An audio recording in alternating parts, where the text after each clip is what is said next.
बातचीत करनी है प्रधानमंत्री से, गृह मंत्री से, जेपी नड्डा से, लेकिन परिवार के साथ वो यहाँ पर पहुंचे थे।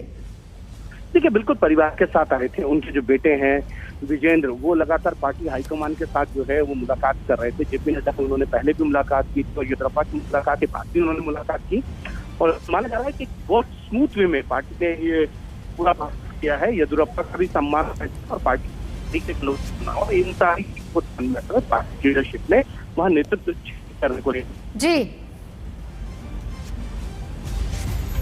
हिमांशु, क्योंकि जिस दौरान वो दिल्ली पहुंचे थे मुलाकात करने के लिए, बहुत सारी शर्तें भी सामने आई थी। मुझे याद है उस दिन आप ही हमें पूरी जानकारी दे रहे थे कि किस तरीके से उन्होंने अपने बेटों के लिए भी कोई ना कोई ओहदा मांगा। इसको लेकर भी नेगोशिएशंस लगातार हो रही थी, तो किस बात को लेकर फिर अब आगे सहमति बनी है?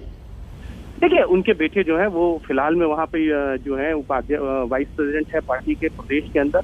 तो एक महत्वपूर्ण जिम्मेदारी है, लेकिन इतना जरूर है कि येदियुरप्पा अगर रिजाइन किया है उन्होंने, तो उनके परिवार को पूरी तरीके से पार्टी जो है ध्यान में रखेगी। लेकिन उनके बेटे एक एमपी हैं, एक एमएलए हैं, तो अब देखना यह है एडजस्टमेंट कैसे होगी। लेकिन इतना जरूर है कि जो भी मुख्यमंत्री बनेंगे उसमें येदियुरप्पा जो है बहुत अहम भूमिका निभाएंगे, क्योंकि उनके सुझाए गए नामों को जो है पार्टी ज्यादा तवज्जो देगी। क्योंकि वो जिस कम्युनिटी से आते हैं, लिंगायत कम्युनिटी है, लिंगायत कम्युनिटी का एक बहुत बड़ा वोट बैंक है। दो कम्युनिटीज के जो वोट बैंक है वो कर्नाटक में है, एक वोकलिका और एक लिंगायत। तो लिंगायत कम्युनिटी को जो है वो येदियुरप्पा जो है वो लीड करते हैं बीजेपी के अंदर। और आप देखिए कि जब जेडीएस और कांग्रेस की सरकार से एमएलए छोड़ कर आए थे, तो वो सारे जो है जितने एमएलए ने रिजाइन किया था उनमें से ज्यादातर जो है लिंगायत कम्युनिटी के थे, क्योंकि उनके ऊपर उनकी कम्युनिटी का एक दबाव भी था। और दूसरी तरफ येदियुरप्पा एक बहुत बड़े लीडर के रूप में उभरे थे लिंगायत कम्युनिटी के, और इसीलिए येदियुरप्पा की जो है इसके अंदर ये कह सकते हैं कि एक बड़ी भूमिका होगी कि कौन मुख्यमंत्री बने। लेकिन 3 नाम अभी जो है वो चल रहे हैं। मैंने आपको बताया प्रहलाद जोशी हैं, मुकेश निरानी हैं, और साथ ही साथ जो है एक नाम जो है वो आरएस बोम्मई का है, जो बहुत लिंगायत कम्युनिटी से आते हैं। और इसीलिए ये कहा जा सकता है कि 2 साल का उनका टर्म पूरा कराया गया। जब वो पिछले हफ्ते आए थे तो उन्होंने ये कहा था कि उनके 2 साल का कार्यकाल जो है वो पूरा हो जाए, और आज उन्होंने अपना रिजाइन जो है वो दे दिया है। अब देखना यह है कि पार्टी नेतृत्व जो है यहाँ से जो ऑब्जर्वर बना, मैं रोकना चाहूंगी हिमांशु, सुनते हैं येदियुरप्पा क्या कह रहे हैं। प्रथम मैं रक्षा अनुसंधान संगठन के वैज्ञानिकों को ನಾವು ಘೋಷಿಸಿದ ಚಿನ್ನದ ಪದಕ ವಿಜೇತರಿಗೆ 5 ಕೋಟಿ, ಬೆಳ್ಳಿ ಪದಕ ವಿಜೇತರಿಗೆ 3 ಕೋಟಿ, ಕಂಚಿನ ಪದಕ ವಿಜೇತರಿಗೆ 2 ಕೋಟಿ ಘೋಷಿಸಲಾಗಿದೆ। ಇದೇ ಮಾದರಿಯಲ್ಲಿ ವಿಶೇಷ ಪ್ರಕರಣಗಳಿಂದ ಪದಕಗಳು ಇತರ ರಾಜ್ಯದ ಕ್ರೀಡಾಪಟುಗಳಿಗೂ ಸಾಂಕೇತಿಕವಾಗಿ ಚಿನ್ನದ ಪದಕ 15 ಲಕ್ಷ, ಬೆಳ್ಳಿ ಪದಕ 10 ಲಕ್ಷ, ಕಂಚು ಪದಕ 5 ಲಕ್ಷ ಕರ್ನಾಟಕದ ಕೊಡುಗೆಯಾಗಿ ಪ್ರಕಟಿಸುವುದು ಉತ್ತಮ ನಡೆಯಾಗಿದೆ। ಈ ಸಂದರ್ಭದಲ್ಲಿ ಈ ಘೋಷಣೆಯನ್ನ ನಾನು ಮಾಡ್ತಾ ಇದ್ದೇನೆ ಬಂಧುಗಳೇ। ಇವತ್ತು ಬಹಳ ಕಾತುರತೆಯಿಂದ ರಾಜ್ಯದ ಜನ, ದೇಶದ ಜನ ನೋಡ್ತಾ ಇರುವಂತಹ ಒಂದು ಸಂದರ್ಭ। ಬಹುಶಃ ಶಿಕಾರಿಪುರ ತಾಲೂಕಿನಲ್ಲಿ ಆ ಭಾಗದಲ್ಲಿ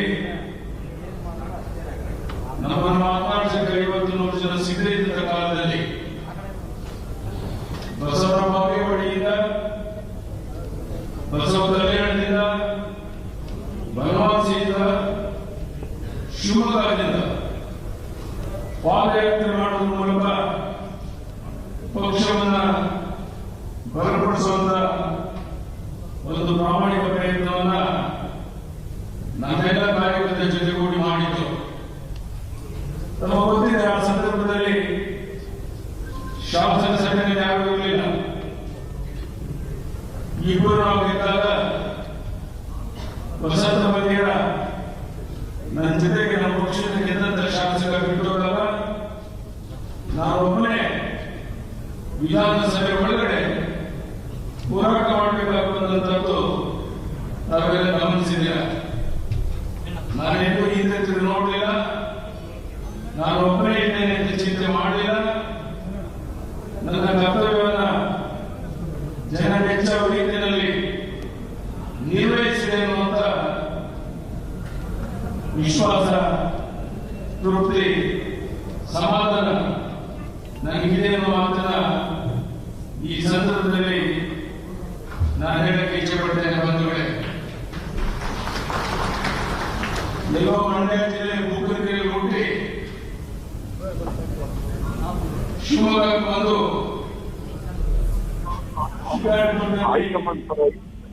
ಮುಂದೆ ಯಾರು ನಾಯಕರು सर आप सीएम देने का डिसीजन किया है, आपको क्या कहना सर इसके ऊपर?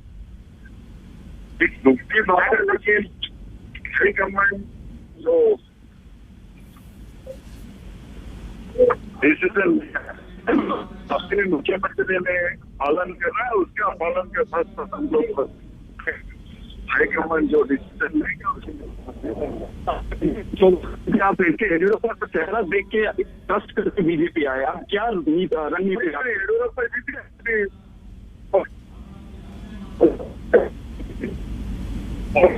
हाईकमान का इसको पालन करें, क्या कोई डिमांड होगा आपको? हाईकमान डिमांड है कम होगा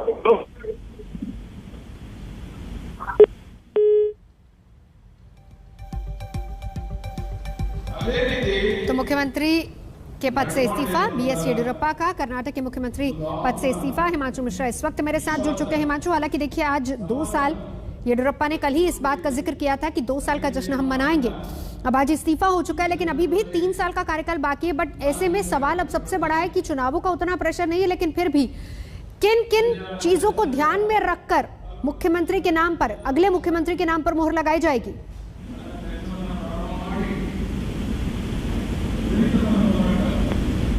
हिमांशु, मेरी आवाज अगर आप तक आ रही है, कौन से फैक्टर्स इंपॉर्टेंट रहेंगे अब अगले मुख्यमंत्री के नाम पर जब मोहर लगेगी? क्योंकि लिंगायत जाति के कद्दावर नेता तो बीएस येडियुरप्पा हैं, सीनियर लीडर हैं, जाहिर सी बात है कि इनका कॉन्फिडेंस